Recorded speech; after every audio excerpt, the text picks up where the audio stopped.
1930 March 12 இன்னைக்கு தான் வந்து தண்டி யாத்திரை நடந்திருக்கு. இந்த தண்டி யாத்திரைங்கிறது வந்து சால்ட் யாத்திரைன்னு சொல்லுவாங்க.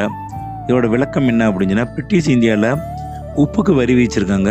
அந்த உப்பை வந்து நம்ம தயாரிக்கக்கூடாது அப்படிங்கிறது அதோட சட்டமே. அந்த சட்டத்தை வந்து மீறுறதுக்காக மார்ச் 12 1930 சபர்மதி ஆசிரமத்திலிருந்து தண்டி வர சுமார் 390 கிலோமீட்டர் 24 நாட்கள் வந்து காந்திஜி மற்றும் 78 தொண்டர்கள் கலந்து கொண்டாங்க. இவங்க வந்து தண்டி கடற்கரையை அடைஞ்சு அங்கே வந்து ஏப்ரல் 6 வந்து உப்பு காய்ச்சிருக்காங்க. அதே மாதிரி தமிழ்நாட்டில் இதே மாதிரி நடந்ததா அப்படின்னு சொல்லி பார்க்கலாம். தமிழ்நாட்டில் வந்து அதே மாதிரி நடந்தது. அது யார் துவக்கினா அப்படின்னு சொன்னால் ராஜாஜி அப்படிங்கிறவர் தொடங்கியிருக்காரு.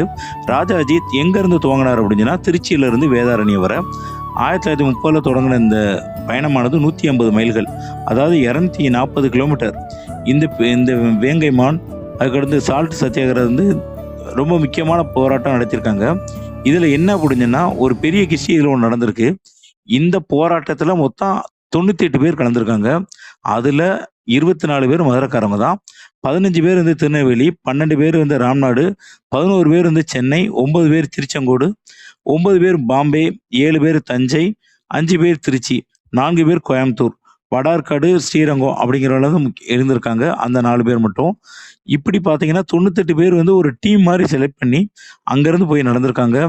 அந்த நடந்த போராட்டமானது ரொம்ப வாழ்க்கையில் முக்கியமான போராட்டமாகும்.